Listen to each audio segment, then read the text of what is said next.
Welcome to Creative Real Estate Investing Strategies. We got two guest speakers, Mike Capello and Gregory Crane, and we're going to be talking about subject to lease purchases, owner financing, and novations. Good, Dalton? Awesome. Sweet. Corey, you ready to get started? Absolutely. Let's do this Sweet. thing. What's up? How's it going? Where's our stuff to give away? Where's it hide? Our books There? at the back. Hey, can you grab that box of books? The blue ones on top next to the water bottle. Yep, thank Por you. favor. Thank you. All right. Corey, what's Grid? Yep, absolutely. So Grid is a global real estate investing community that we like to bring together here to these hyper-local events. So Justin and I get the pleasure to help facilitate this conversation, this community here in Knoxville. We like to say we are not gurus here to pontificate on high.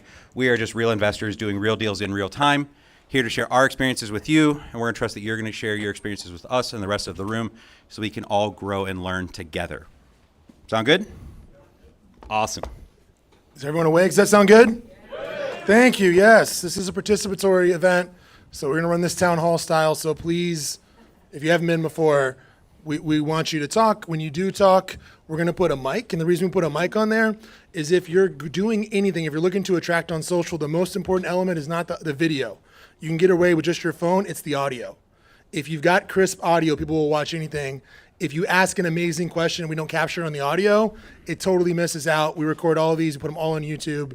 So please, if you're asking a great question, that is a great way to build social capital. It's a great people to connect with you afterwards. Hey, I want to do a deal with that smart guy that asked that question, That's right. that smart woman that had that insight. So Well, and oftentimes, right, somebody else is thinking that. You need to be the one to ask it. It'll help benefit the entire room by doing that. So Love please it. help participate. Love it. Do we need some seats for these? Jake, can you grab a couple extra seats for the... Thanks, guys. Yeah, so everyone doesn't have to stand the whole time. Thank you. Love it.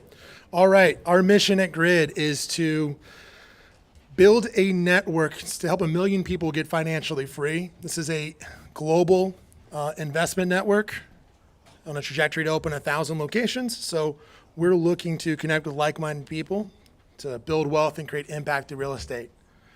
If you're walking in, grab a drink, grab some food. We're just getting started. We're all friends here. Corey. That's right. We are lifelong learners, right? This is a room full of all experience levels. There's folks that are brand new in here, maybe have watched just a lot of HGTV, a lot of shows, have always wanted to get into real estate investing, flipping a house, etc. And there's folks in this room I know personally that own hundreds, if not thousands of doors, right? This is a room for everybody to collaborate, learn, and grow together. We like to keep a white belt mentality, if you will, right? There's always something to learn in a room like this. Speaking of owning thousands of doors, if you haven't met one of our sponsors, Kristen Lay, Jacob Lay Property Management, they manage 1,100 doors. And I've known Kristen since she first started that business. It's been really impressive to watch her grow that. Really, really sharp business owner. Definitely somebody, always owned businesses from the first time I met her. Definitely someone to have in your network. Cool. All right. So, real fast, like to thank a couple of our sponsors. Yes. Okay, Admiral Title is one of our sponsors. Admiral Title, we moved this event, so it coincides with an employee appreciation event. They're not here, but Admiral has been in business. They celebrated their 25th anniversary. They've got 7 attorneys on title. We've been using them for years. They do a great job. I want to thank Foundation Mortgage for hosting us. I don't know if Christian's still here or Morgan. They do a great job. Thankful at the great space. Choice Home Warranty, Marianne Azambuja. She'll be there at our Grid Coffee. We're doing when's that Grid Coffee, Corey? That's going to be next Thursday morning is going to be our next Grid Coffee event. So for those that might not be able to make this kind of event on a regular basis, we're liking to add some extra pop-up events during the month. So there's a coffee meetup next Thursday morning. We'll be putting the details out there. Be able to come out, get together with other investors, share a cup of coffee, network, have a good time. Awesome. You want to give some stuff away before you introduce yourselves? I do, actually. I always like to reward, give back, right? So first off, I'd really like to see, just curious, who traveled the furthest? Who thinks they traveled the furthest? Who thinks they traveled the furthest to come here? We had someone come from Italy one time. Yeah, that was wild. Which was wild. Yeah, that was wild. It was like, okay. So, California. Where in California? Yosemite. Awesome. Right. Welcome. Welcome. Wow. In a renovated school Brave bus soul. with children. Oh, my and goodness. No AC. Yeah. Give it up. Oh my This goodness. is, if anyone like John Steinbeck, it's in reverse. It's like the Okies going out west. I love it. All right. No, that's right. Wow. So, Excellent. We got a book for you. We can run this down so she doesn't have to get up there. Sean, you got us? Thanks. Thank you, Appreciate Sean. it. We appreciate Little you. Wealth Without Cash by Pace Morby is what we're giving out today. We're talking about creative finance. So, next one. All right. Who thinks they've been to the most grid meetings? Who's been to 5? Raise your hand if you've been to 5. Who's been to 6? Who's been to 10? Who's been to 15, you think? Zach's been coming a long time here. Zach, Yeah, probably, Zach. man. I love Dalton. Yes, Dalton. We got an extra Yeah, copy the for camera guy. Dalton. Yes, Dalton wins. You got one here for Zach. Thank you, Zach. Love you, buddy. Yeah, you too. If you don't know Definitely. Zach is an investor. Zach's got a great business done right, Holloway. Right, it's been really cool watching you grow and scale that business. Right, yeah, it's awesome. And Billboards out in the parking lot, so you brought it? Yeah. Fantastic. Hell yeah, that's awesome. All right, who are all our new people? Yeah, show of hands. All right, we got a lot of new people. Love that. All right, so That's very cool. get on your feet. We're gonna fight. All right, what's gonna be the easiest way to do? You know what? Who thinks they're the youngest new person here? How old are you, Alex? Oh, I love it. She's got her hand in the back. 24. Anybody new that's younger than 24? Yeah? 18. She got you beat, Jay. So this is Natalie. Say hi to everyone, Natalie. If you haven't met Natalie, Seth, and Brian, stand up. Say hi real fast. They have a pressure washing company. So if you need pressure washing, which you do if you're an investor, it's one of the easiest ways to pretty up your properties. 100%. Yeah, like don't skip curb appeal, guys. A lot of investors fumble at the end. 100%. Get their information. So glad you're here. Fantastic. cool. Corey, who are you? That's cool. Who am I? So, I'm Corey King. I'm an agent investor here in Knoxville. I've been an investor in real estate since 2009. When I bought my first property, I was 22. Started house hacking, just AKA roommates, right? That allowed me just to start offsetting that initial mortgage, start saving some cash, and started kind of rinsing and repeating going on that journey. I had a restaurant business through my 20s. That was really kind of my main source of income. So real estate was the back hobby.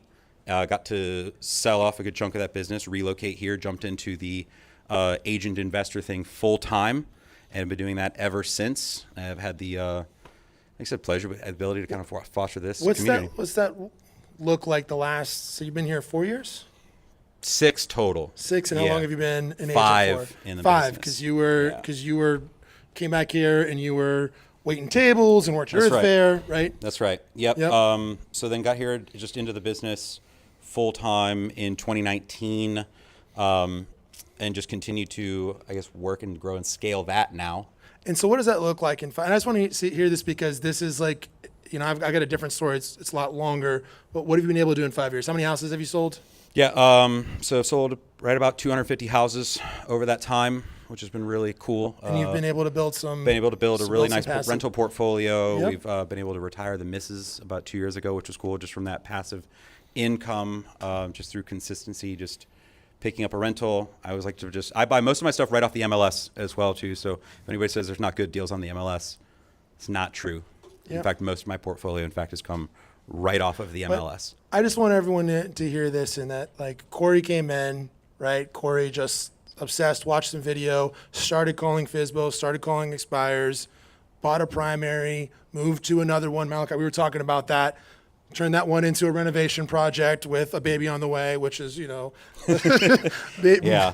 semi-advisable. Yeah, I always seem to find my craziest projects right when my wife's like 6 months pregnant. And so just we overestimate what we can do in 1 year, but we underestimate what we can do in 5 years. You can totally change your life if you're sitting in this room in 5 years, if you just start taking some consistent action. I mean, so just want to share that with you. Like, it's totally achievable. You know, like the best time to plant a tree is 20 years ago. The second best time is right now. Today. Right? So my name is Justin Myers. I am the Director of Expansion for the Grid Investor Network nationally. We've got 30 locations around the country. We're opening 30 more here this year. which is a real distinct honor. I started in real estate back in 2005. I was a mortgage broker down in Tampa just in time for the market to explode. And so that led me to like playing musical chairs. I went and worked on the residential side to make money. Then I worked for a property manager. Then I thought it'd be a good idea to get divorced. So restarted life. Like there's a pattern here. I make good decisions. So I moved up here, started a transaction coordination company in 2010. So I got to learn the real estate, the residential side, the commercial side, the auction side. Got to negotiate a bunch of short sales out in the Smokies because there's all kinds of fraud in that market. Knoxville was pretty immune from that market. People here didn't lose their mind, but the Smokies were full of appraisal fraud and mortgage fraud and a lot of people, walking away, A-rated buyers making a rational decision to walk away and do cash for keys. I worked with someone that walked away from a portfolio of 16 properties. They moved to Belize, hit all their income. Wow. It was really interesting. So we run this group because we believe in community. We do a lot of things in the community. We've got some other initiatives, happy to talk to you about Pints for Purpose, ask us about that. What we're looking to accomplish is this. If you're brand new, we want to take you on the journey, right? We believe that one of the most important things about being an agent is we have a fiduciary responsibility. It's the highest duty recognized under the law. It means if you're talking to us, we've got a legal and an ethical obligation to put your needs above our own. So we love agents. You got some agents in the room, raise your hand, right? There's a reason why they're here, right? Real estate agents, and I've gone on a full 180 on this. When I was a mortgage broker in Florida, I was not too impressed with the quality of real estate agents. It was like The Big Short. It was ridiculous. No one had a license. It was insanity. Now they've been doing it a long time. Some of the best people I know are real estate agents. The most ethical, the most fun, right? The most giving people that pour back into the community. So we're here to help you if you're new. And if you're experienced, and I see some real experienced people back here, we're here to do business with you. Let's do a deal. I'm glad you guys are here. Excellent. Ready to get started? Absolutely. Fantastic. And you can connect with us, Grid Knoxville, on everything. Social, Facebook. Join our Facebook group, Grid Knoxville Investor Mastermind. Do that before you leave. All right. So who here currently is an investor? Who owns some doors? Fantastic. Okay. Who owns short-term rentals?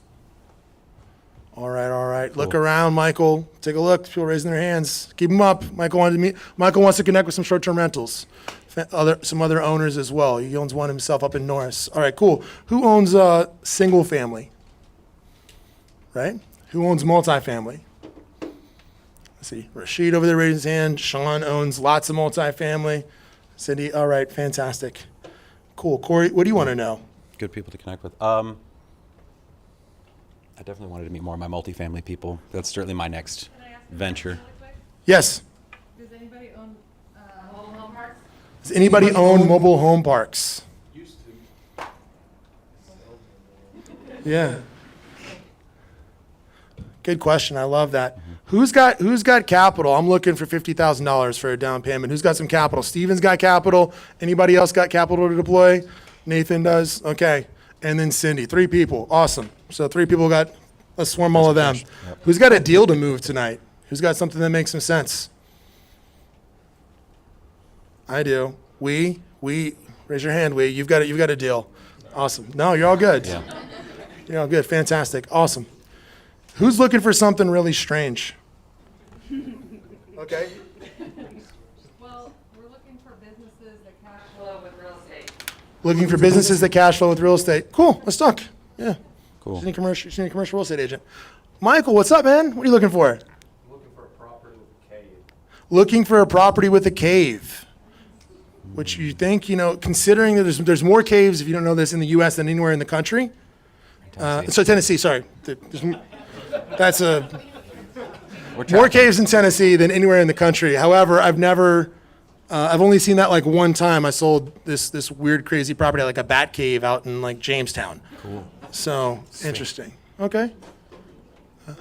Not like a bat cave like Batman lived there, like a cave full of bats. All right. Excellent. No, that's cool. Ready to get started? Yeah. Cool. Yeah. Let's do it. All right. Legalese. Important legal disclaimer. investing is not a no-risk enterprise, right? We should not be investing with money that we can't lose. That's why we talk about collaboration. If you're new here and you're making a move on a deal, like, please get someone else to look at it or work with an agent, right? Don't be self-represented. Like, get someone to help you on this first deal before you go into a bad deal. We don't want to see you make a bad mistake. Who here would look at a deal with somebody and give them there's some feedback on it? Right? A lot of people look around, grab somebody, don't do it on your own. So we're not lawyers, we're not attorneys, we are not home inspectors, we are not tax professionals, so trust but verify the information, don't sue us. Yep. And we're recording this. So Cool. let's talk about creative financing, Corey. Yeah, that's right. So we're going to be talking about like three things tonight, right? We're going to be looking at subject to, we're going to be lease options and owner financing. These are really three powerful tools that you need to know and understand. At the end of the day, we're in the business here of solving problems, right? Someone has a problem, you've got a distressed seller, they have a need. The more tools you have in your toolkit to be able to solve those problems, the more people you're going to be able to help, right? So creative financing is really one of those channels that you can help people solve their problems at the end of the day. Yeah, and just if you're new, go back and watch our How to Identify Motivated Sellers. Because I meet people and they say, hey, I'm looking for a subject to property. And it's like, cool, what does that mean? You know, I don't know that this property can go subject to until I've gotten to relationship, until I found the distressed property, right? There's not just a whole list of people with their hands raised that, hey, I'm open to owner financing or creative financing. Mm-hmm. So I still have to learn the basic block and tackle of how to identify a motivated seller. They're either going to be motivated by circumstance or emotion, right? And how do I present myself as somebody who's here to solve their problems because they're motivated by emotion. They want that house out of their life. And if they're motivated by circumstance, we're having like a rational conversation about how are we solving this problem. But they're two different sides of a coin. Mm-hmm. That's right. Right. So what's owner financing? Owner financing, right? In short, really, owner financing is when the seller is the bank. They are the ones funding this transaction. They're financing all of it or some of it, but they're the ones you're going to because they own this property outright, and you've got the ability to talk with them directly, much the same as you would talk with your bank to negotiate some terms. What's really cool with that is you can get really creative around how you structure those deals. So, some of the pros. Well, it's a quick way to close, right? We don't have a mortgage company involved. Depending on, you may choose or not choose to get an appraisal, so you can move quickly on a property because you don't have to go get underwritten. You've got an ability to purchase a home. They're not probably looking at your debt to income ratio. They're not as concerned about the foreclosure you might have had or some of your adverse credit typically. And you've got lower closing costs. You're not paying origination. You're not paying points. Those are some of the other benefits. Yeah, I was going to say that'd be your big one right there, is just saving on some of those origination fees, points going into it. Again, it's all on how you structure the deal, right? Why would a seller do this, though? This is interesting. Has anybody in here participated in an owner financing transaction? Sean has, Nathan has, Mike has. Mike, what was the deal? I've done a couple. I've done one where it was a sub-2. Yep. On a short-term rental in Sevierville, and then one where it was a owner financing house in Sevierville as well. So Mike said he's done a subject to and an owner financing. What were the terms that the seller did on that owner financing? The owner financing, I believe they put, I think it was like a $400,000 house. They put 80% down, and they actually leased it back out to the sellers for 8 months. It's actually going to be coming up in October. So they put 80% down. 80%, 80,000. 80. Okay, so $400,000 house. They put 20% down. They did a lease back to the sellers. So that's kind of an interesting strategy. It sounds like there was a little mutual benefit there. If you don't know, Mike Durham works for Your Home Sold Guaranteed. Mike does about 40 deals a year. He's done a lot of cabin deals. He's somebody that I call when I have some questions. Good guy to talk to. Great if you're resource. interested in short-term rentals. Why would a seller do this, Corey? Yeah, well, certainly speed. Number one, again, like we just talked about, pros for the buyer, like the speed and convenience of it all is always nice. Seller can spread out that tax liability over that whole stretch of time over the deal, right? Instead of taking that one hit right at once, they can stretch that out instead of maybe taking the $200,000 right now as a payment, they can maybe stretch that out, and they're making $1,000 a month, and that's $12,000 a year, and that's a lot easier just to write off, right? I can hide 12 grand on my taxes a lot easier than I can hide 200, right? Seller can certainly command a higher price and an interest rate compared to the market, so they can either go higher, or in this case, you can probably negotiate a lower interest rate and might go higher on the purchase price, because we know that we're in a strongly appreciating market, and likely if you've got something stretched out over 10, 20, 30 years as a note, you can typically go higher on that purchase price, because you know that this market's only going to continue to grow long term. Real estate never goes down over like a 10-year period, right? You're going to have dips, but that track over time, that long period, is always in a positive direction. Don't try to time the market. It's Don't try to time 100% the true.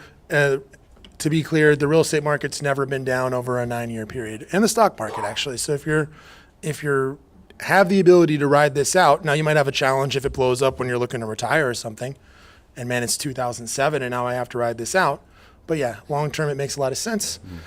Check this out. If you don't have this financial calculator, 10BII on the App Store. 10BII, you can calculate payments, it'll do amortization tables. If you want to get into creative financing, you need a tool like this, and you need to just play with the numbers again and again and look at them and adjust the term. I'm looking at a deal right now. They're selling it 20% above market value with a 0% interest rate. 15-year amortization. It seems to make a lot of sense to me, because I'm going to hammer down the principal, but I might be upside down in that property on paper for the first 2 years. What's that? 10BII. 10 BII. 10 BII. It's going to show like 10B financial calculator. That thing is fantastic. It's one of the most used apps on my phone. So why would I want to do this? So let's talk about tax liability, right? If I have a lump sum, I'm paying capital gains tax. My tax experts in the room. How much is typically going to be capital gains tax? 25, 30%? Does that sound accurate, Nathan? 20 to 23.8 if you have an NIIT on that as well. This is why I asked the room, because you hear that 20 to 23.88. But it depends on the state, correct? That's federal. It's federal capital gains tax. But then you also have state down there too. You can Depending in some on the states, state. but not in the great state of Tennessee. Well, what's NITT? If you make a lot of money, you get to pay more taxes. Okay, so just different tax brackets. So, anyways, you're going to pay. What's Nathan do? An accounting firm. Yeah. Nathan is just really sharp. I talk to Nathan. I will talk to Nathan often. We'll be the last ones here talking for an hour. You should talk to him. He's one of the sharper guys in here. No offense to anyone else. We've gone really deep many times, like about some really cool stuff. 100%. So you got capital gains tax. Now I don't have to pay capital gains tax. I have to pay ordinary tax if I just turn this into a note, right? And I'm getting income coming in there. So that's one way to offset it, right? Where I can avoid that. The other one is we can negotiate on terms and get a higher price. And just, has everyone seen an amortization table? Does everyone know what an amortization table is? If you haven't seen one, right, an amortization table is just how your mortgage is amortized over 30 years. Those payments are spread out. So if you look at your amortization table, and you can go look one up online, the majority of what you're paying at first is interest. So when you look at what you're actually paying on a home, you bought a home for $365,000 at 7.25% interest. You paid $900,000 over 30 years, right? So that's what you're actually paying over the lifespan of the loan. So one of the reasons why I might want to own or finance is maybe I want to give them a lower interest rate because I want them to keep this, because it's a way for me to sell this home for not $300,000. I could sell this home for $500,000 because they keep the payments for so long. I'm making more money than I would make, and then eventually they've got to pay the thing off anyways, right? I become the bank on this. So it works exactly the same. You get a note, you record it. We'd recommend. Do you want to talk about servicing companies? Or I can fill that Go part. for it. So if you're going to own or finance, let's talk about the practical reality of it. You can get a third-party servicing company, right? You know how when you get anyone bought a home and seen like now your payment has to go to somebody else the next month, right? That's because there's independent servicing companies. There's origination companies that are doing these loans, and they're packaging them and reselling them because they're creating bonds and instruments, securitized instruments out of those. And you can go directly to one of those smaller mortgage servicing companies to produce independent statements for your borrower. So that's what we do. If you want to professionalize that, you can report it to credit. You can go directly to a mortgage servicing company if you decide to owner finance. Any questions on owner financing before we move on? Does it have to be that the owner doesn't, that there's no mortgage? Does it have to be that the property is free and clear? Can you owner finance with, Nathan, can I owner finance with a loan in place, or would that trigger like a due on sale clause? Like, you want the answer for tonight or the real answer? The real answer. The real answer is it depends on how you structure it. If you structure it correctly, it will not do a due on sales clause, but it will hurt you for your next purchase. If you do it incorrectly, they can call it, and you have Okay. been seeing them call it recently. Corey, what's a due on sale clause? Oh, the boogeyman, right? So in your loan origination, just in your loan documents, there's always going to be in tiny print what's called a due on sale clause, which would mean that if the bank sees that there's been an ownership transfer in there, they can call the note, right? So that's always the big boogeyman. We'll talk a little bit about that tonight when we're diving here into like subject to things like that, because that's always considered the big bad wolf in the scenario of, well, what happens if the bank calls the note, right? So we try to do some things to avoid that. That's, again, it's everybody's big fear, but it's really just that. It's the bank's ability to call the note if they see that the ownership is transferred on the deed. So to answer your question, I wouldn't say you have to, but the vast majority of them, the safest option would be usually when I see owner financing, when someone owns it free and clear. If you're trying to do it with financing in place, there's just a higher level of risk, and I'd want to talk to an expert that's actually done it already, which would not be me. That's someone, hey, how did I do this? How did I structure this? Like, what are the entities I put into place to protect myself? Great question. And those are just going to be your scenarios that we're going to dive into as far as your lease options, right? Or your subject to, is if you're looking to just like take over. Yeah, at I'd that say point. an lease option is very much like what I might look at in that instance, which can do a lot of the same things. Cool. Any other questions? No, cool. straightforward. Yeah, let's dive into just kind of a quick example. Yep. So let's take a look at this real quick. I know we can all read, so we don't think we have to read the slide to you. This is an example of an owner financing deal. Does this one come from Rob? Yeah, this one came out of them. Okay. Directly. So this one comes from Rob that started Grid. He's been running this chapter for 17 years, right? So what he did was a 5-year. Yeah, as the seller, right? I've got a property owned completely outright, got multiple offers on it. You could take one that's a higher offer, 20% above, and be able to offer out some different terms on there. Yep. Take the attorney, they're going to draft up your promissory note.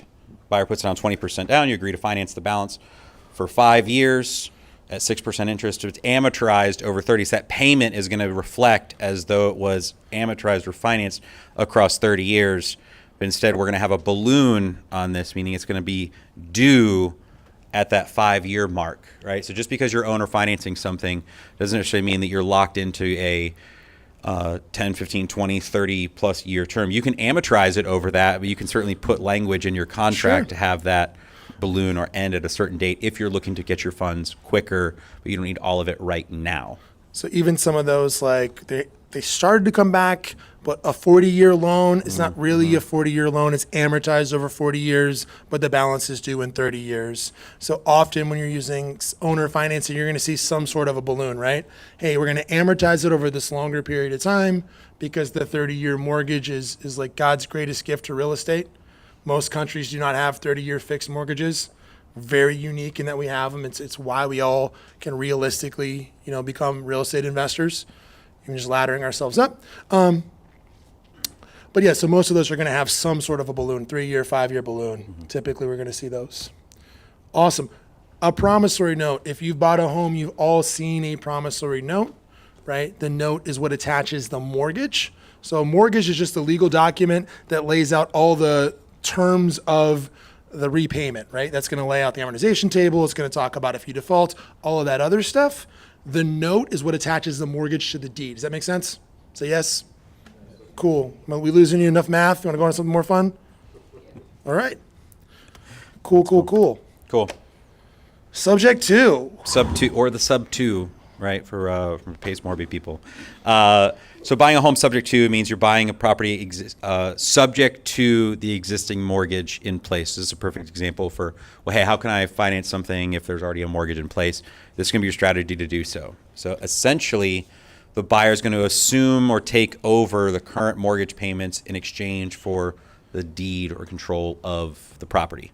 Why is this exciting? So why would you guys want to do a sub two? Malachi, what do you? Distressed owner. Distressed owner, yeah, I love that answer. Yes, Jake. For the buyer, you can get a lower interest rate probably. Buyer can get a lower interest rate. Yes, this is a time machine, right? I can travel back to when they were giving away free money. You know? Yes. Usually a lot cheaper to get into. This is usually a lot cheaper to get into to a subject to, right? Yeah, it says. What's that? You can have bad credit. You can have bad credit and get into a subject to. What's that? You won't have a mortgage on your record. You won't, you won't have a mortgage. That mortgage won't necessarily be recorded in your name, so it's not going to count on your ability to purchase. What's really exciting, I wish we had included a slide of an amortization table. So one of the things to think about when you're looking at your mortgage is initially a very small fraction of what you're paying is actually paying down your principal. One of the most exciting things about subject to loans, even if you got an interest rate that's similar to today, is they're 7 or 10 years into paying that thing, so you're hammering down the principal. That's what's really exciting about a subject to me, is that principal buy down, that equity, it's directly increasing your net worth every single year, right? And real estate is fantastic because there's nothing else that I can think of where I can go borrow against the equity, pull $100,000 out without paying taxes. It's not a taxable event. So the whole point of owning real estate, right, is it's a tax avoidance strategy. That's one of the biggest reasons to own real estate long term, are just the tax benefits of it are tremendous. Absolutely. Yes, Laura. How would you seek out a sub two? How would I seek out a sub two? I would cast a wide net. I'd be looking for distressed properties. If I was specifically looking for sub twos, I might go and look at purchase. I'd probably be filtering my list based off of purchase date. So I'd want something that, they've at least owned it for 5 years or 10 years, depending on what my strategy was going to be. But that's how I'd filter that out is What type of person would be interested in that? well, just the type of mortgage that would be advisable to me, and then just try to talk to as many people as possible.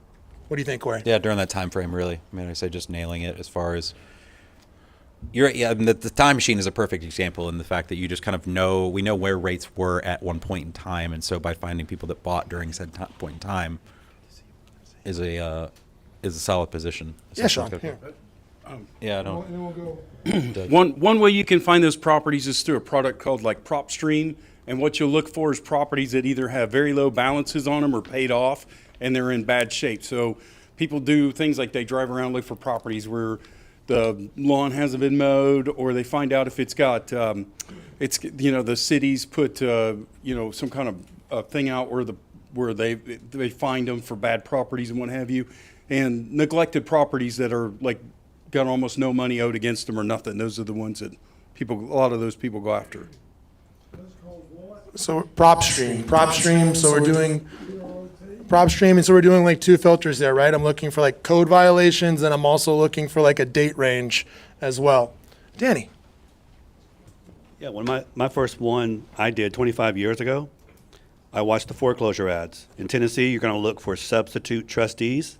When a substitute trustee is being assigned, that is a sign that they are about to foreclose on somebody. The address is in the ad. Go knock on the door. Be persistent. Sometimes they won't talk to you. They're in denial. When you find someone who will talk to you, you tell them, I can help you. I want to buy your house. In the process, we're going to leave the mortgage in place in your name. I'm going to catch it up. I'm going to have some documents that let me talk to your mortgage company. You're going to not have a foreclosure on your record. I'm going to catch your payments up, a few months of on-time record of your mortgage payment. It's a win-win if you can help them and if they'll talk to you.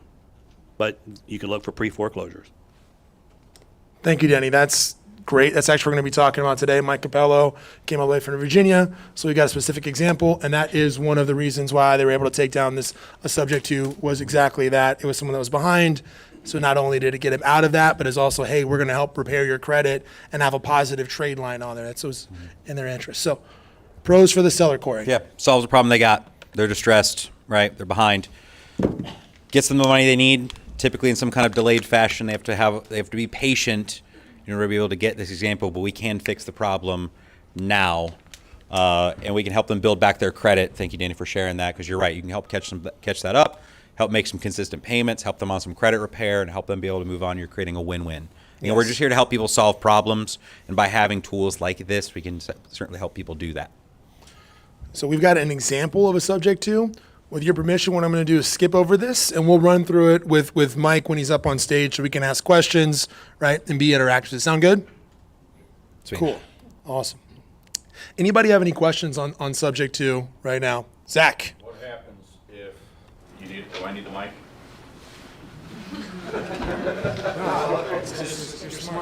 What happens if the seller has to file for bankruptcy? What happens to the loan after that?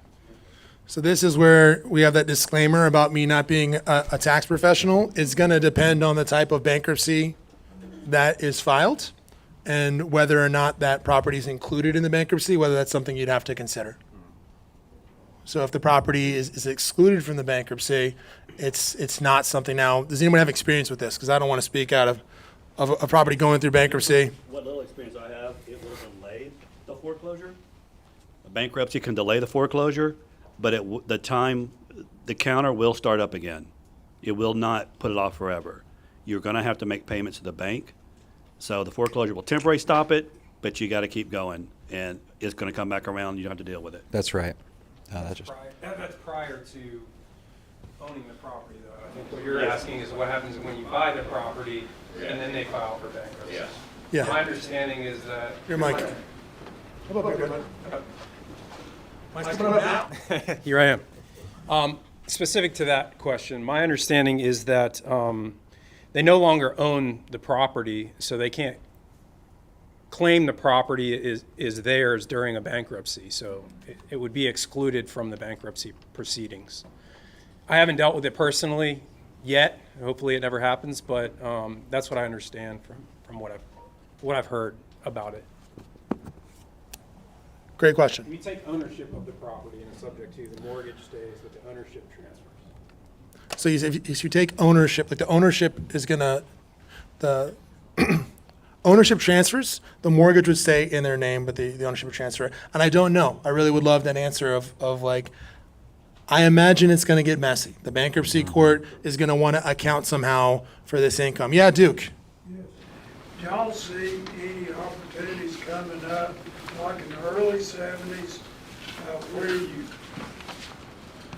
can pay so much money down and assume a current mortgage? Do I see opportunities coming up? Yeah. Okay. So Duke is asking if we think we might return to the 70s where people were paying money down and assuming mortgages because rates got so insane that no one could qualify, right? We had rates that were in the teens when Volcker was fighting inflation. So there's a really, really high rate. So I see that coming. I think things are going to get real weird eventually. They're not there now. I don't know if it's going to, and I don't know if it's going to happen in Tennessee. So Knoxville, right? We're growing at twice the rate of the national economy. We're predicted to have the most appreciation in the country. So in a lot of ways, and we've got an incredible amount of demand. We have 1,200 houses on the market last month in Knox County. 5 years ago, we had 6,000 houses on the market. So we've got this really weird supply and demand. So I don't know, Duke. You would probably know better than I. You've been an agent for a very long time. Nathan, yes. Assumptions are big right now across the country. Okay. They just changed the fees where servicers can charge a small fee for you to assume the loans. Here, that's a little here, yeah. Where can you get that off? You have to call the servicer. So assumptions are already big. It's on certain loans, but they've already started trying to do a fee so that servicers can make a little money to do an assumption because otherwise they made no money. So most servicers, Mr. Cooper, I won't name any locals, but they would say you can't assume a loan, but you can just expect 90 days for an assumption or a denial because they don't know what they're doing. But it's already going on. And it's true, right, Nathan, that all government loans are assumable, including FHA? I know VA loans are assumable. Yeah. Yes, if you qualify for that, FHA loans are also assumable. So. Sure. Yep. Yeah, just really quick, hitting on the risk, right? Like, technically, like, can the lender call on that? We talked about just the due on sale clause a minute ago. Like, technically, yes, they can.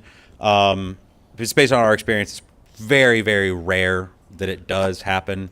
Most of the time, if a loan's getting serviced, I would pretty say it's good. rare, and I Yeah. also remember we did this like last year, and our private money sponsor Chris Davis was like, "I just saw one that got called," so like it does, you know. it does happen.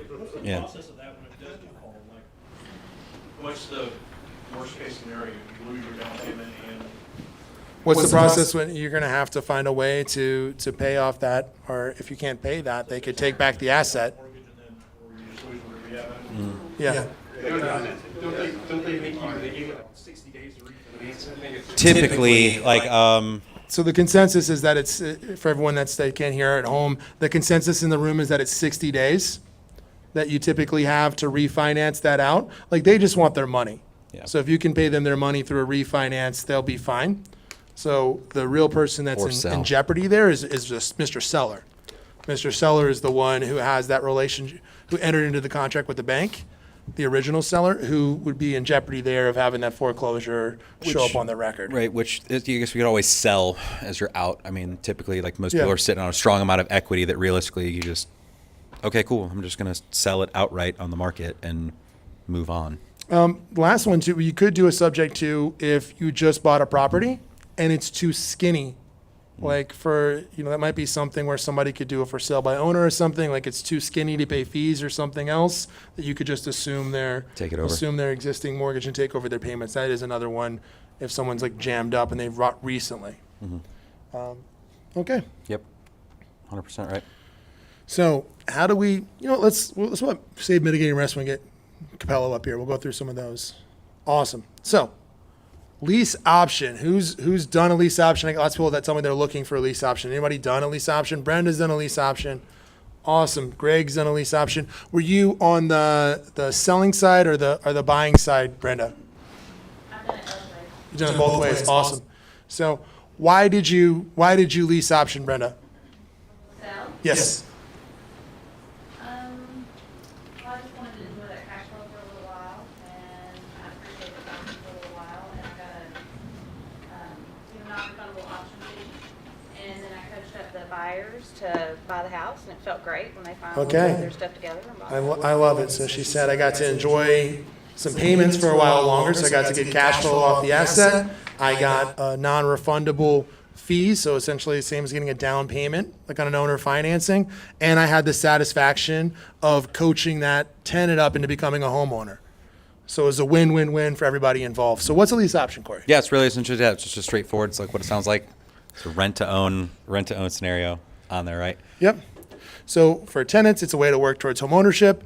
It is a way to build up equity. Lease options can be really effective because you can structure a lease option in such a way that a portion of your rent payments are counted as a down payment. So it can be a way for me to build up a down payment when I don't have a down payment and qualify. Yeah, and the last one here really kind of like jumps out at me too, just the ability to lock in your price and terms like well in advance. In fact, that wholesale opportunity we just had out in Hardin Valley, the folks that had been in the home for 20 years, I guess at that point, 23 years, had done a lease option way back in the day. That's why it only recently showed up as folks asking, like, why does it show like they just bought this thing like a year ago?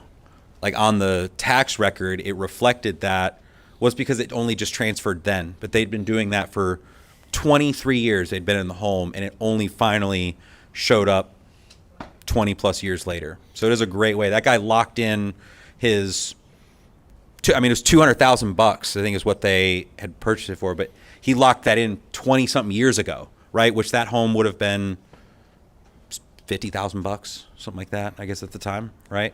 That he, Nice. if he would have sold it then, right? Who's heard of institutional investors? Yeah, I see some hands raised. Institutional investor is someone, could be a hedge fund or it could be a private wealth management company that is looking to invest like large scale in homes. I think that the technical definition might be to own more than 100. I think they're debating the definition because they're trying to limit these. So American Homes for Rent is an example of an institutional investor. They'd come in and when I was in Tampa, they bought 1,000 homes. And what they did is you could purchase that home from them. You can go lease that property for them. And the lease had built in an option to buy for the next 5 years with a built-in acceleration of 5%. You would have been a genius to get one of those when we ran into COVID and we had over 10% appreciation every single year. How smart would you feel if you did those? So I think it's kind of interesting is, it can make a lot of sense as a buyer. You can make a bet on yourself and you can wait and see. If the property depreciates, you don't buy it. If it appreciates more than 5%, you're actually buying it below market value in a year. Which is huge. So it can be pretty advantageous for some homeowners on the buying side. That's right. Why would I want to do it as a seller? Sure. So I'm going to go ahead and I'm going to be able to pass on my maintenance issues directly on to that tenant/buyer. I'm going to lock in, again, great price and terms. You can do this like well in advance. So we've talked before how you can really set your own market. You can price something for where it's going to be in 20 years by doing it this way. And you're going to be able to collect a nice, sizable, non-refundable deposit right up front. So if they do go default on this in any way, right, it's an eviction and not a foreclosure. Brenda, can I put you on the spot? You want to come up here? Can I ask you some questions? Awesome. Because I want to talk. Who wants to talk about lease option versus owner financing? Who's on team owner financing? They'd rather owner finance a property. Who would rather do a lease option? Okay. So you've done both. If you don't know, this is our friend Brenda Price. So Brenda teaches people. She's an instructor with Note School on how to owner finance and how to create notes. That's correct. Yeah. So can you give us a compare and contrast for owner financing versus lease option?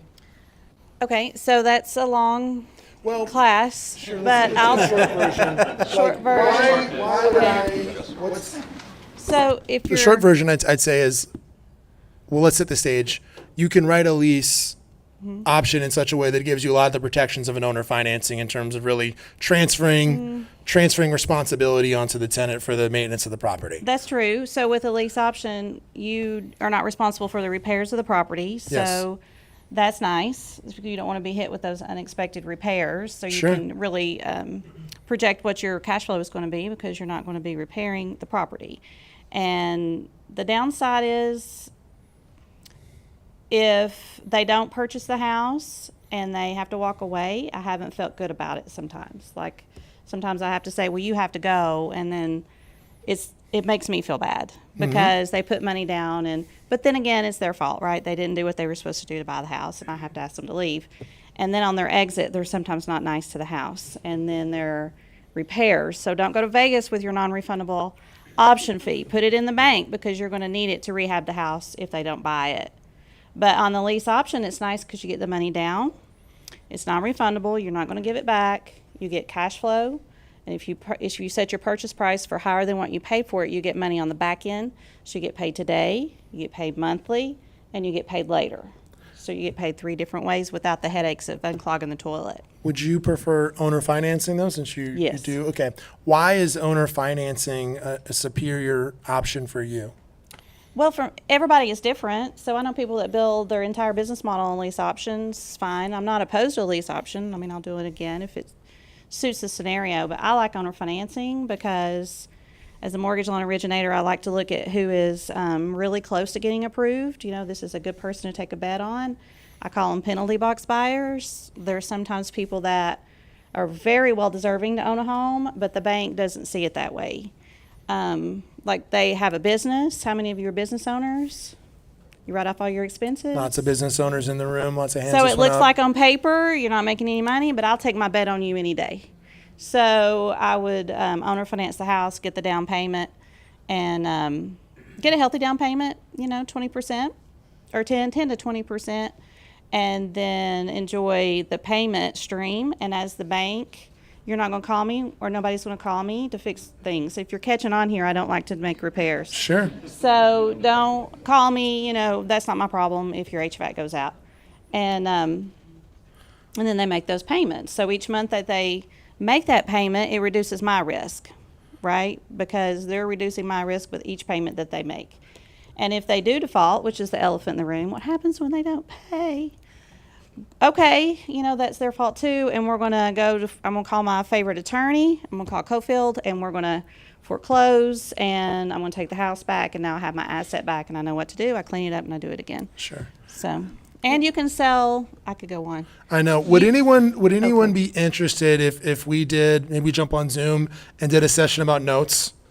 Yeah, and talked about notes, because you can go secure, you can take a note, you can do a partial note off a note, you can sell that note, it's, all right, would that be cool, Brenda? Yeah, or Set you that can up? take a lien out on it. It's your asset. Think of your truck as an asset, and you can get a loan on it.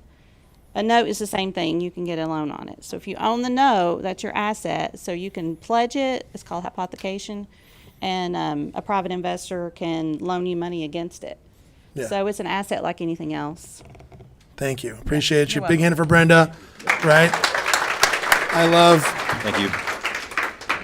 if you're the smartest person in the room, you're in the wrong room, right? Amen. I make sure we fill this room with people that are way smarter than us.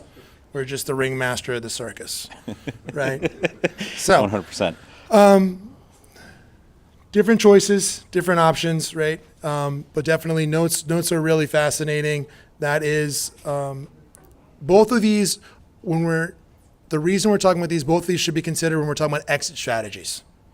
So a lot of us are at the beginning of our career, right? We're talking about building, but when we're talking about exit strategies, this is when owner financing or lease options can be really creative ways to avoid tax penalties and set yourself up for success.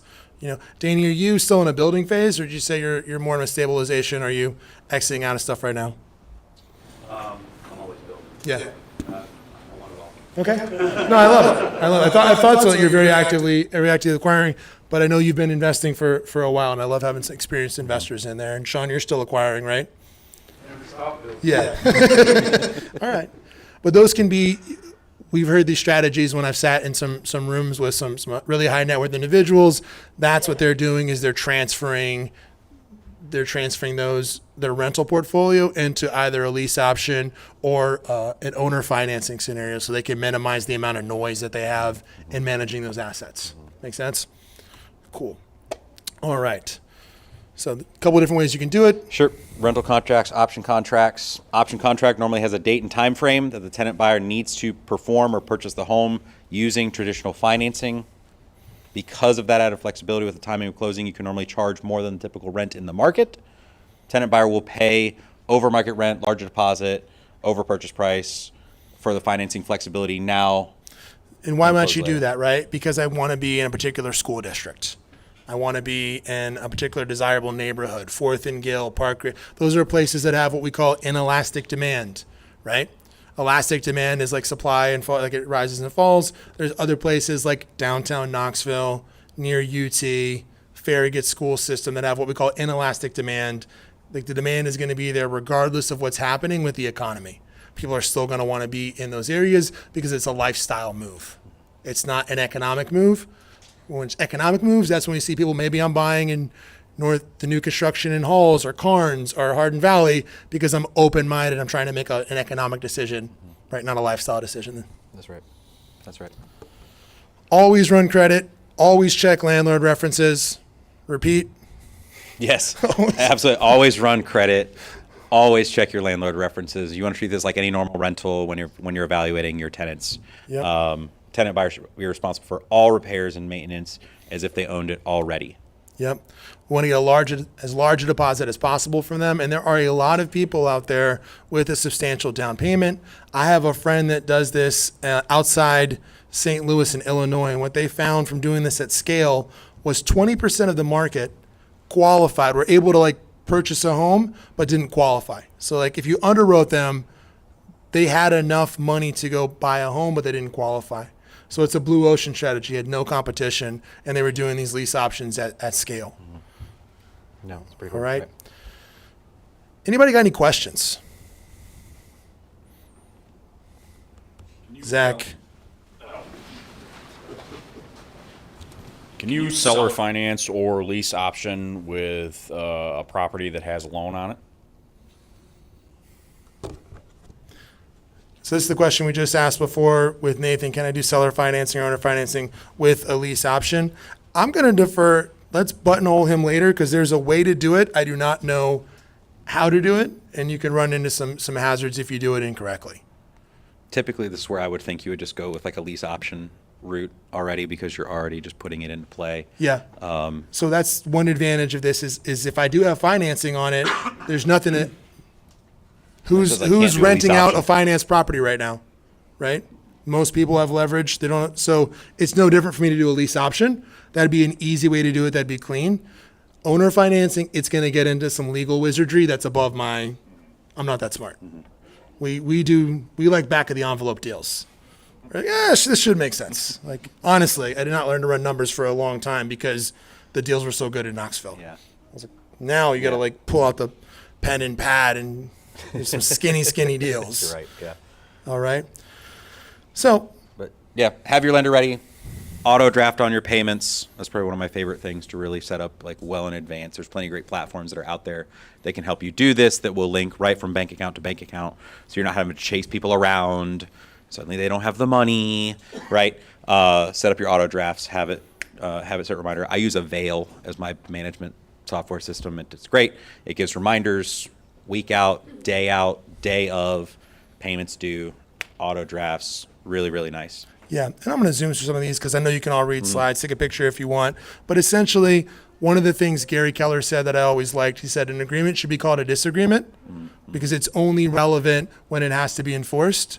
So just whatever agreement you're filing, whether it's a regular lease or a lease option contract, I want to have it very clear what happens if we don't perform and spell that out and make sure it's written in a way that everyone can understand, right? Because we're going into this, we want them to perform, but if they don't, you're going to have to take that property back like Brenda talked about. That's right.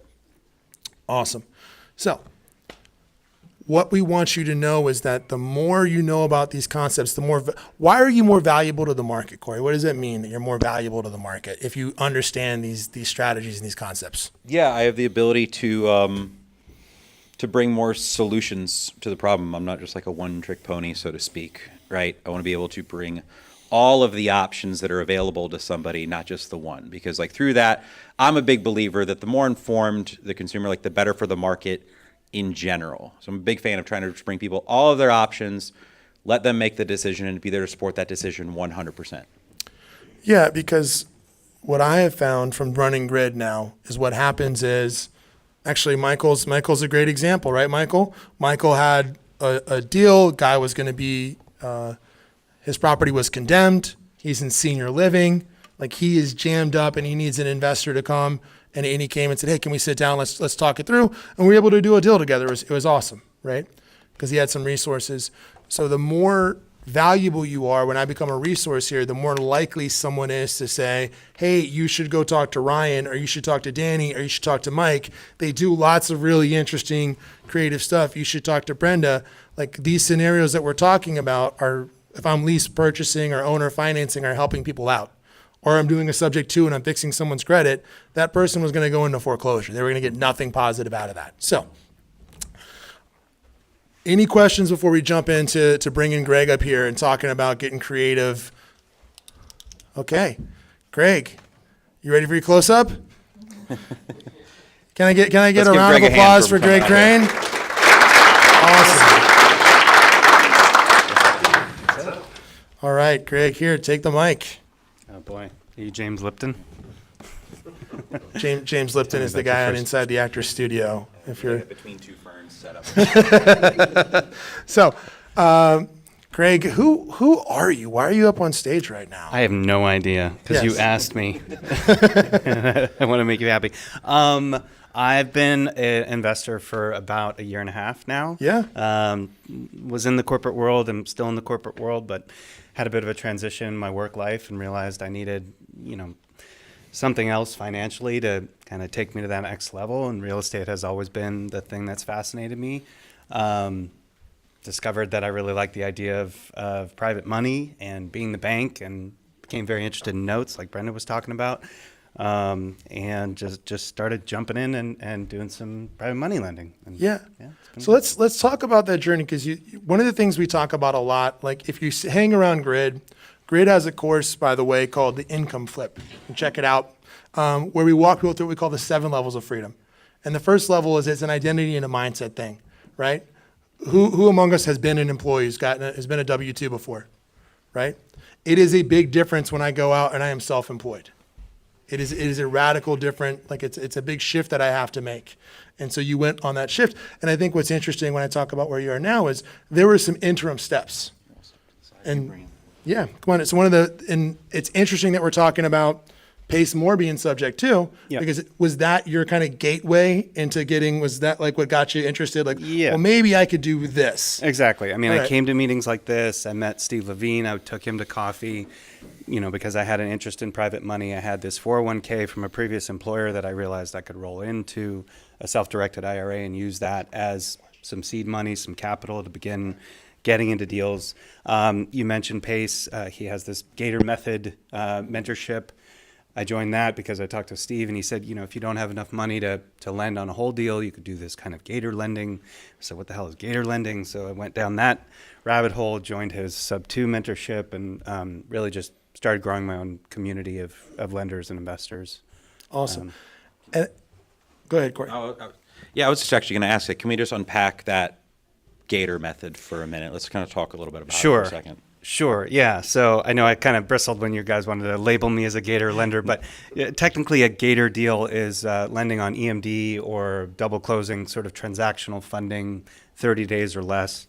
But it's sort of expanded to be any sort of short-term kind of high return private lending. So EMD is an earnest money deposit. Yeah. Double closing might be if, let's say I found a deal and I was trying to wholesale it, I might have to close in that deal and then turn around and close on it with someone else. Instead of just having the third party close on it, my C party, if I'm B, sometimes I'm going to have to close and I'm going to need some sort of a gap funding where, hey, I need funding for 24 hours. Why this thing is Oftentimes, closing. investors don't want people to know how much of an assignment they'll be getting on a wholesale, so you double close it. You're closing one transaction and then selling it right away within the same day. So with it being a method or style that you're coming in with a smaller amount of capital in general, right? Let's work through some maybe pro cons over that. Like what's a good reason about it and what's maybe some of the risks that come in with that style? Sure. I mean, anytime you're lending money, it's about security, right? It's like what happens when things hit the fan. So if you're not in a first position and you can't, foreclose, you're behind maybe a first position or a hard money loan, you have to have some sort of other collateral in case things hit the fan. I've been in certain deals where I probably would have been in trouble if I didn't have a lien against another property that the investor owned so that they, had to pay me out to clear that lien. And so when we're talking about position, what we're saying is first position, second position refers to a mortgage being recorded against that property. And so the first position is the first right. So, hey, I'm owed $200K. If I go foreclose on this property, I'm getting paid in full on my $200, and then you get what's left over potentially. Right. So typically Gator lenders are someone that may be an unsecured loan. So what Gregory's talking about is cross collateralization. If you want to look more into that, is just, hey, I can take out some kind of a lien or some kind of security on another asset to protect myself in the instance that it goes Make sure there's enough equity in case the deal goes sideways, it goes long, How much capital did you need to get started? I mean, like on your first deal. I think the first one was like 74,000. 74,000. But I've done things for 17, 20, 30. It really just sort of depends on the specific deal. And I partnered with other people, so you make a joint venture and kind of come in as co-lenders. Yeah, I know Steven and Grindle, you work with him and Hunter in the back. We did it. We did a deal together when Steven came to town, and I had Steven we run a renovate now, pay later program. So I had control of, it was a seller that had already moved, had to sell the property. He lost his job. I've known him a long time. I had control of the lien. Steven came in and just did like $15,000 in funding for the renovation and got paid off directly on the settlement statement at closing. That was my first lending deal, and it was awesome. That was Steven's first lending deal, and then weirdly he got into it just from that, like changed his whole thing. He's doing this now with Greg and with Hunter. So what are you doing now? I know you've kind of gone, you said you've now you're trying to get more into equity partnerships, joint ventures. I'd like to lend 30 or 50,000 to have, 25% ownership in something that could be, a longer term cash flow investment. I'm lending on mobile home flips. It's a kind of another niche that I'm interested in because it's a low entry point. There's a lot of buyers. And so I've been lending capital in that. And then Stephen, Hunter, and I are doing some flips where I'm kind of the funding partner for that. I love it. How are you securitized? Like, how are you protecting yourself on these deals?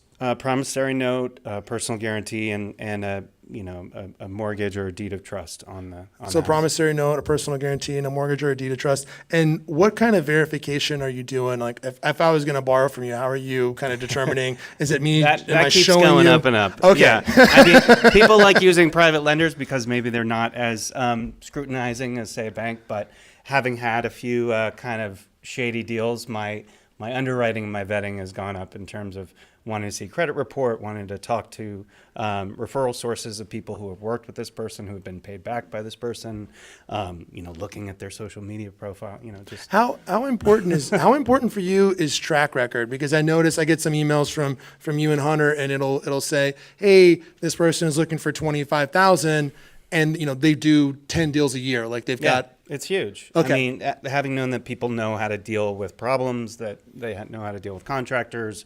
it's everything. So I oftentimes will want to talk to other lenders who have maybe done deals with them and how has that gone and what's their temperament like. I'll talk to the contractor, I'll talk to the realtor, just trying to understand the full picture of the deal. And the reason we don't have Greg on here is here's somebody that just kind of skipped the traditional, I'm not going to wholesale, I'm not going to fix and flip, I'm not going to become a landlord, I'm just going to directly deploy capital to get a return, which is, right, that's skipping, that's the highest ladder on that entrepreneurship, right? If I'm a high performer, what am I doing? I'm trading my time, my performance for money. If I'm an entrepreneur, I'm trading my time, my performance, and my money for money. And if I'm a capital deployer, I'm a pure investor, I'm trading my money for money. Yeah, and some deals have been great. They've made a 30% return in 45 days, doing a mobile home flip, and others I've had to foreclose on a property and take it on the chin. So it's been a failing forward sort of endeavor. How many in a year and a half? How many deals do you think you've done so far? I think I counted. It's been about 25 or 30. 25 or 30, either as a lender or as a connector, kind of like what Sure. Stephen is doing. That's why I'm wearing the purple color versus the lender color, because that's really my, Pace talks a lot about what is your avatar and knowing kind of what your investor DNA is, and I think being a connector is where I thrive. Yeah, well, and just out of curiosity, I see you over there, Duke. I'll get to you in 1 second. You said 25. What does that look like? Was it like 1, 2, 2? Like, if I'm looking on a monthly basis, how many are you doing a month now? I'm trying to slow down because because you're running out of money. But but no, I want to put funds towards actually acquiring assets and building wealth long term. But because they're little $15,000, $20,000 deals, 5 or 6 at a time, which definitely keeps you up at night. Yep. So I had this conversation that someone came in today, and I was asking kind of where they were on the investing timeline, right? And the question I ask people when they're new is like, are you going to make enough money from your primary source of employment to fund the life that you want, right? Because if I'm doing that, then we can move on to building your wealth machine. If I'm not, then we're looking at building a cash machine. Maybe I'm wholesaling, I'm fixing and flipping. This sounds like this was a cash machine for you. Well, and now you're able to start, hey, now I've got the cash machine going. Yeah. I had to increase my total capital, so now I can start deploying it and earn the right to have the wealth machine. Like the now money and the future money. Sure. Yeah.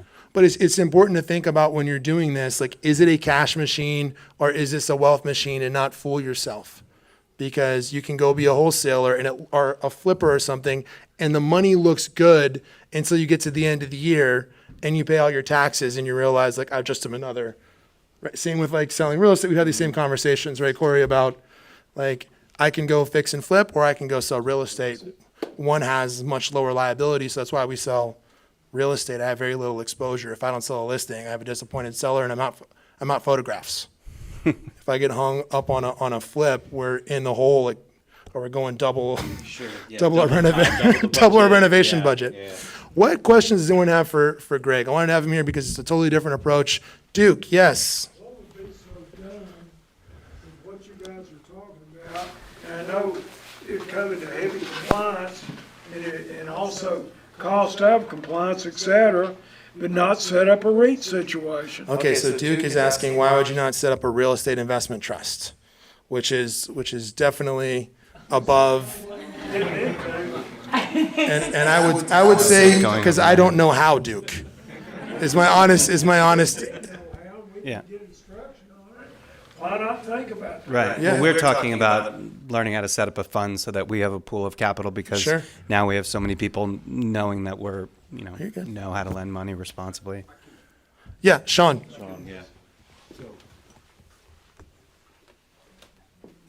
So I'm in the process right now of setting up a fund. As soon as you set up a fund, you invite the SEC to come live with you. So for what he's doing, he's light, he can move quickly, he's unencumbered. As soon as you get into a fund situation, you build a fund, you've got all kinds of reporting you have to do. There's all kinds of attorneys that get involved, and you have to do really big deals. Otherwise, the legal fees and all the accounting fees will eat up the deal. Yeah.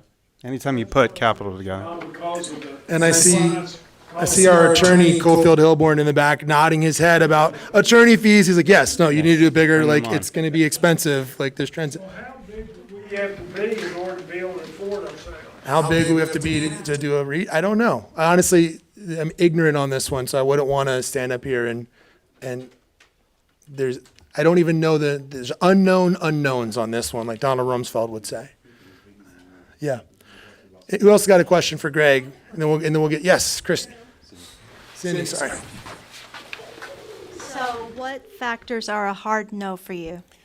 I think lack of experience is really a tough one, and I know people have to start somewhere, and so I say, well, come to a meeting like this and find someone who will be your JV partner and kind of vouch for you if things hit the fan. I mean, I know we're doing a couple of fix and flips, but I'm starting to sour on them just because I feel like it is a shifting market, and it's hard to know where we're going to be in 4 to 6 months. I think especially this particular 4 to 6 months could get a little rocky. So right now we're doing a few flips in South Knoxville I feel very good about, but lending in other markets. I saw one hand over here, and I saw Zach, and we'll get Mike Capella up here. Steven, yes. Yes, sir. You can come up here. Shimmy around so we can get you on camera. Oh. That was very, very close up. Hello. I'm just trying to ask this to tease this out a little bit more, Greg. But, my first deal was $15,000. So I guess how could someone get involved in private money lending if they have 10, 15? They don't have a lot of money. How can they start getting involved? I don't know. Talk to someone like Steven. He has lots of deals coming at him. Okay. No, that's actually one of the reasons I did want Greg here and Steven and Hunter. They all met here in Grid, actually. Yeah, which is cool, and formed a business together. But yeah, you can do with partnerships some small amounts of money and get creative. Like I mentioned at the top, I'm personally looking for $50,000 for a joint venture. So if someone's got that, I'm happy to talk to one person or more than one person about that. You talked about a REIT, but you can do your own mini fund of 4 to 6 people, and everybody put in $5,000-$10,000, and obviously you want to make good deal selection. But yeah, I saw Travis had a question. No, Zach had a question. What's your question, Travis? Yeah, my question is, are you looking for other people to join in your fund? Oh yes, absolutely. We're actually starting an investment group to bring funds together to purchase tax deeds.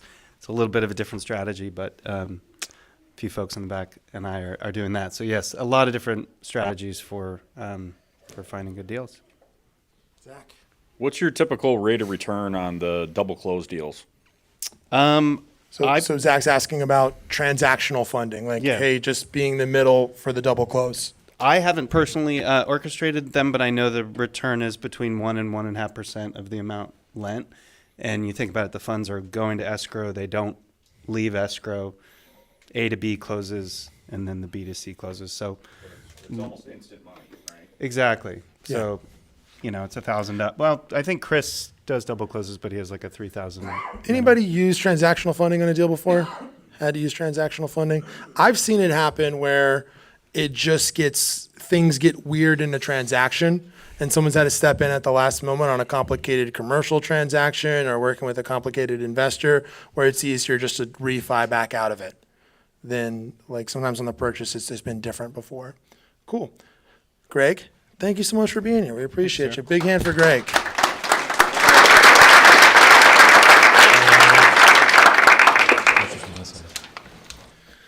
You ready for your close-up, Mike? All right. Okay, good stuff. Pull up a chair, man. All right, Yeah. sitting down? Yeah, we can sit down. We can sit down for once. So, Mike actually runs Grid in Shenandoah Valley. So he owns, which is where is Shenandoah Valley in Virginia, man? The Shenandoah Valley. It's, Okay, I love it. Western Virginia, I guess, northwestern Virginia. Okay. The Shenandoah runs all the way kind of down Virginia, but Okay. we kind of stick to like Harrisonburg and up to West Virginia. Awesome. So Mike's had an interesting journey. Mike was an agent. We're on the same team. We're on a big national team called Kazi. He was an agent on that team, and it wasn't the right fit for him. Didn't love being an agent, and he came back, and you run an acquisition business now, right? Yep. Tell us, what is Sell Simply? Sell Simply is really our outward-facing sales and marketing business, how we market to distressed sellers to find opportunities for wholesale, fix and flip, buy and hold opportunities. And so we use Sell Simply as our cash home buyer model that we market to sellers with. Yeah. And the reason why I have Mike here is Mike is actually doing a lot of these subject to. Yep. He's done novation deals, right? And gone through it. And when we do those, we do them the right way with trust and with servicing companies. So we can talk about, we've asked some really technical questions. On this, you can get really technical. If you want to know some of the skinny and the details, he's done a bunch of probate nightmares. We can get into the weeds on like where you might run into some issues here with subject to. So we've gotten the question a lot of times, how do I find a subject to, or how do I find someone that's open to creative financing? So how are you casting that net? I think you alluded to it earlier. I think if you're going at it looking for sub twos, you're doing it wrong. I mean, I've found success with sub two with pre-foreclosure. I'm sorry. Can you guys not hear me? Okay. Right here. Specifically with pre-foreclosure has been the majority of my sub two deals. But we've also done. I just wholesaled a sub two on market with a seller that had just bought a new construction in 2022. She had some life events. She needed to get out. In order to do that, she was going to have to basically come to the table with cash. So an agent approached me with the opportunity, and I put the property under contract subject to and wholesaled that to an end buyer as a subject to. So there's different scenarios where it works, but I've found most of my success with pre-foreclosure. Did everyone catch that? Like, let's slow that one down. There was a property that was on market. It wasn't selling. So we talked about the more you learn these strategies, the more valuable we become to the market, right? Agent brought Mike the deal, and Mike's contribution to the deal, how he earned his wholesale fee here was he structured the subject to deal. He turned that opportunity into a subject to, and then went to an audience that was willing, because they're excluded from the traditional market, was willing to pay more. So it was a win-win. That seller was jammed up, but because you were able to come in, the seller was able to get what they were looking for and walk away. Did they walk away from the property clean? Yeah, they walked away clean. Yep. And they were just able to get out of it. She just needed a way out of the situation, and that's what we were able to provide for her.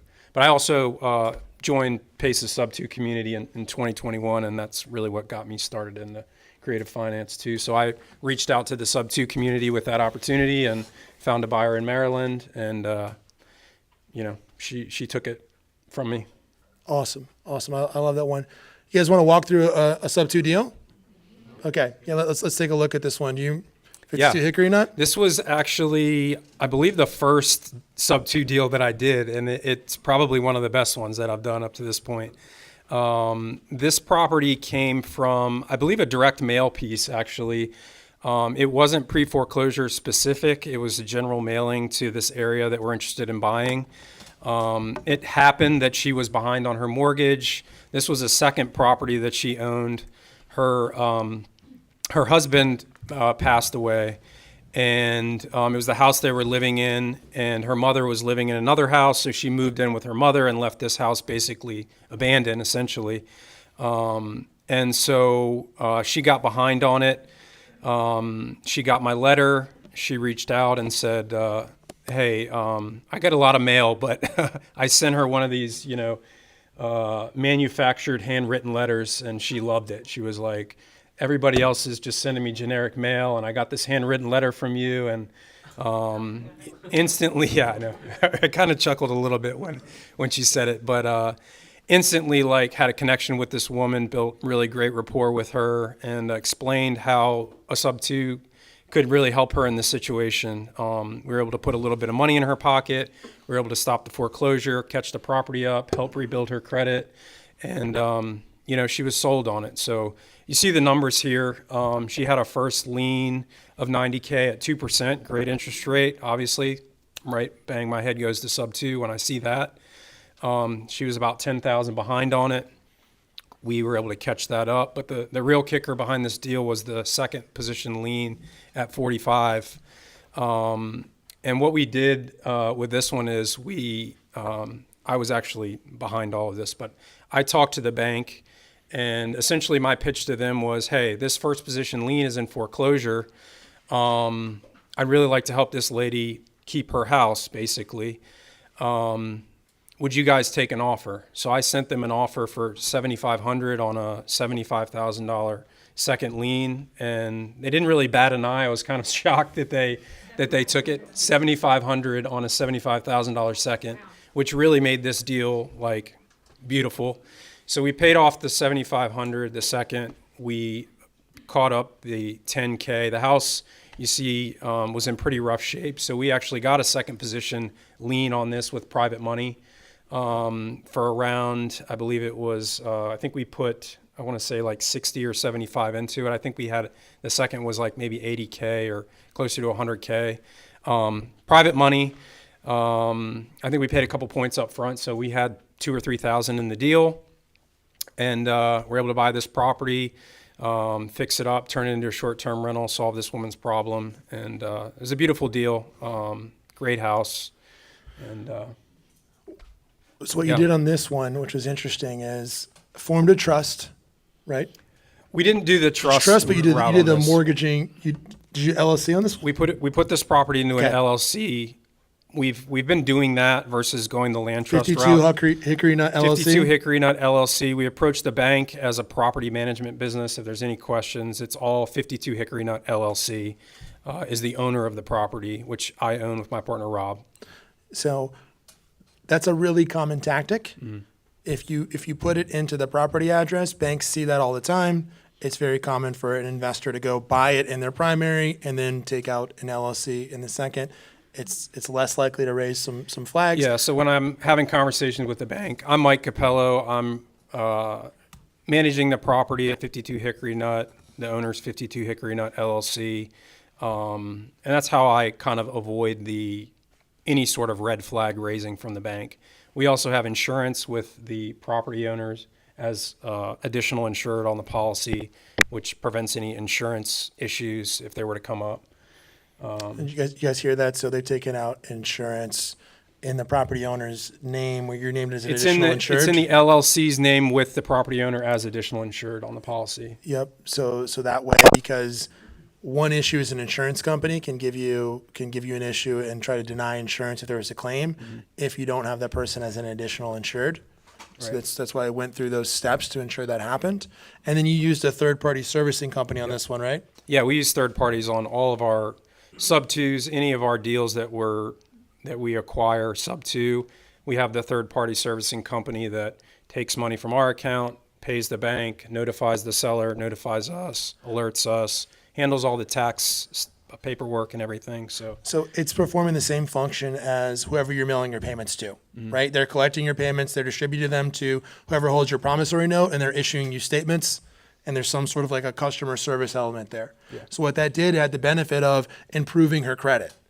So we erased those, and that property, that loan that was in foreclosure, now was repaired, caught up, and caught out of foreclosure, and she's got a clean payment history, so that's become a positive trade line for her. So, Yeah, for sure. And Yeah. she's eternally grateful. She calls me her guardian angel. No joke. Like, super sweet lady. But I still keep up with her too. I mean, all of these opportunities for me are a way to help people. Sub 2 is just one way that we do it. But it's a great way to help people, especially distressed financial situations. It's been super valuable for the sellers, but for us also, obviously, we get good deals out of it too.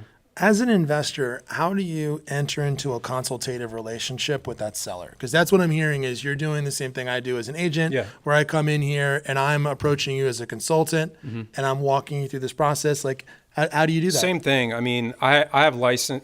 I am licensed as well, so I have to disclose that anyway. So it's always part of my upfront contract with the seller. Hey, I do hold an active real estate license. I mainly use it for my own investing purposes, but it's all of these creative finance solutions are just another tool in the tool belt. I think you said that earlier. I just present them. I just want to understand the problem and figure out, hey, what are the options here that we can, give this person, and what's going to ultimately be the best solution for them. Sometimes it's sub 2, sometimes it's cash, sometimes it's ultimately listing the property. But I just come at it from a standpoint of what's the problem and what's going to best solve this problem. What's the best solution going to be? Yeah, and I wanted you to hear that because I get a lot of tactical questions about this. This is a relational strategy. Yeah. Like, Mike is out here dealing with deals in probate, on the phone with these people, Oh, yeah. getting involved in their lives. I've done deals in probate, and I've had people crying in my, right? Oh yeah, you're a Because- therapist. You're a therapist. As Yeah, much because as you are if you're anything. dealing with the deal in probate, what does that involve? That involves the death of a loved one. Yeah. And why is this property sitting here? Often because there's negative emotion around that, right? And I've sat here in situations where that poor woman like had no one else to talk to about Mm-hmm. it. It was, between her and some stepchildren, and the stepchildren kind of abandoned her. One of the properties went into foreclosure. So we sat there and really like, it's cathartic. She was crying, walking her through this, like she needed that money to go like to the hospital. She had like COPD. It was rough. But it's holding space for that person and providing a solution. And then I worked with an investor in this room to come in and give them like a cash offer. They had lots that they didn't think they owned, and they were going to lose in the tax sale. So I called them up and I said, hey, if I was able to talk to if I'm able to work this out for you, would you sell it to me? Could we work out a deal that would make sense on paper? And then negotiated down some liens to make make sense. And they had 47 in back taxes. But if you don't like people and interacting with people, it's going to be really tough to do a subject to, because it's really relying on trust. Yeah, there's a lot of trust factor there. And one thing you said earlier, it's escaping me now, but I forgot what I was going to say. Something you said sparked something in my brain, and then it went right out because I was actually thinking about bankruptcy still. Probate, relational. Yeah. What I found is that pre-foreclosure and probate go hand in hand a lot of the times. Somebody dies, they pass a property down to a family member. Family member's not able to make the payments, and then you end up with not only a pre-foreclosure but probate to deal with as well.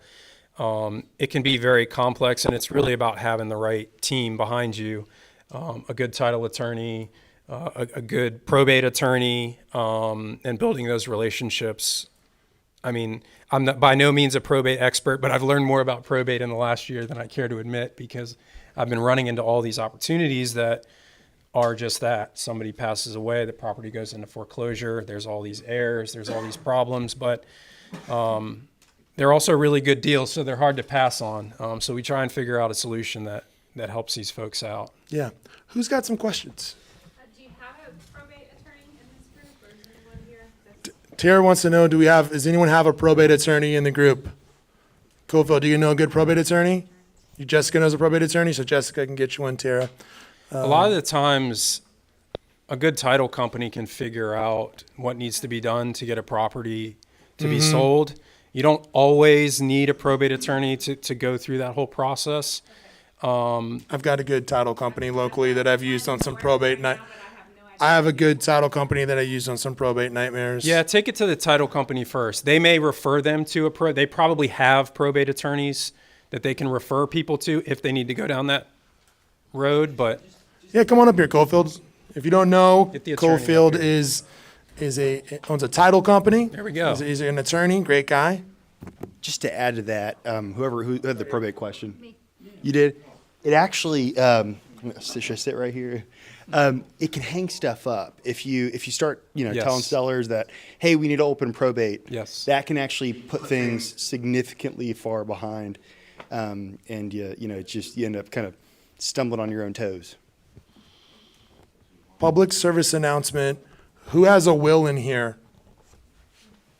Right? If you don't have one, please go get one. Have these conversations. Mom just passed in February. It's not fun. Luckily, Dad's around, and he's competent, and he's doing fine, right? I'll add one thing to that. It's not just a will, it's the trust that really prevents probate. So Yes. a lot of people get sold on having a will, but a will ultimately is not going to prevent a property from That's true. having to go through probate. You need to set up the trust in order to protect the asset and prevent them from going through probate. And if anyone doesn't know what probate is just when this property dies, it goes into like a holding pattern essentially, where the court's going to review it and make sure that this is like dispositioned according to the will. If you have set up a trust already, you've given clear legal direction, so it can bypass the courts and it can be immediately enacted.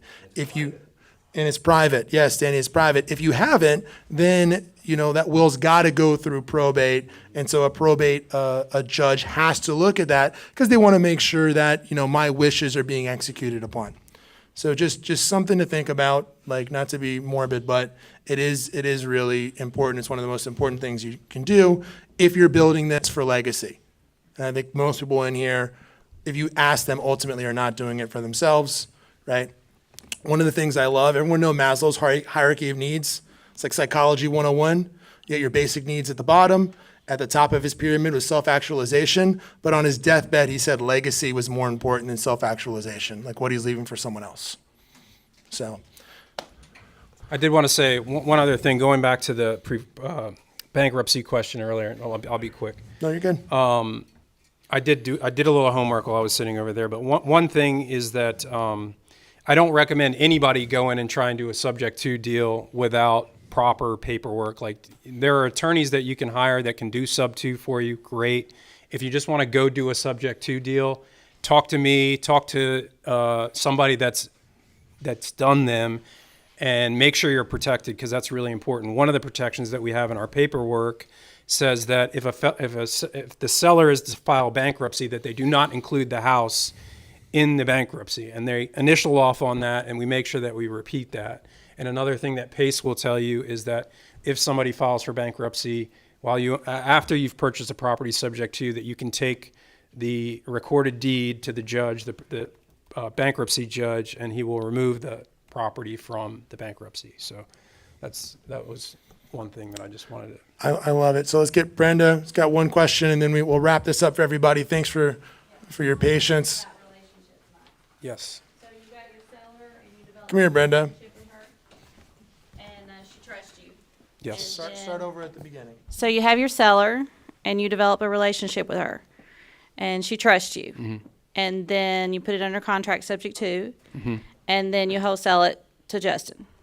How does she react to that? Or how would that person that originally trusted you Sure. react when they realize, oh, it's Justin that I'm putting my trust in, and I don't know him? Yeah, I mean, that's kind of wholesaling 101. For me, I'm fully transparent with sellers with exactly what my intentions are or what my options are, frankly. I don't always know if I'm going to close on a property myself or I'm ultimately going to wholesale it to Justin or whatever the case may be. But it's just transparency. It's a very upfront, hey, there's a chance that somebody else closes on this. In this case, I knew this was a property I wanted to buy, so there wasn't a doubt in my mind that I'm going to go wholesale it off to somebody. But yeah, I mean, I could see somebody being upset, especially in a subject to, if you're taking them down this whole path, building rapport with them, and then maybe at the last minute you decide you're going to wholesale it off. I think, to me, that's just wholesaling 101. You have to be transparent with people. You have to tell them what your intentions are, and avoid that. You're going to end up with a really pissed off seller at the end of the day, especially if you're wasting their time. These transactions can take some time too, especially when there's firsts and seconds and all this stuff that needs to happen. Like, you got to just be upfront with people about what you're planning on doing. 1 second, Nathan. So just in the interest of time, we also said we were going to talk about novations. So here's what we're going to do. Mike teaches a free how to wholesale class every Monday at 4 o'clock. If you didn't get one of the flyers, someone hand me one of these flyers here. Cool, let me grab this. If you didn't grab one of these, Greg and Mike's contact information is on there. We'll also email out the link when we send the recording, right? But get with Mike. You can ask more questions. He's available to answer them, right? He runs a great community as well. It comes from contribution. He's in the group. For sure. Really quick, what a novation is it's an agreement that would allow you to enter into a joint venture with someone where I could come in and work out an agreement where, hey, I'm going to come in here. We're going to go repair that property potentially, and then I'm going to sell you when I'm done with those repairs. So it's a way to delay those. I think we can get into that on Monday because it's a lot to unpack and I don't want to scrimp over it and I want to leave enough time for us all to network. Is that fair? Cool. Nathan, is that a question we can ask after? Not a rush. Awesome. Fantastic. So big hand from Mike. Thank you so much for coming out. Thank you, guys.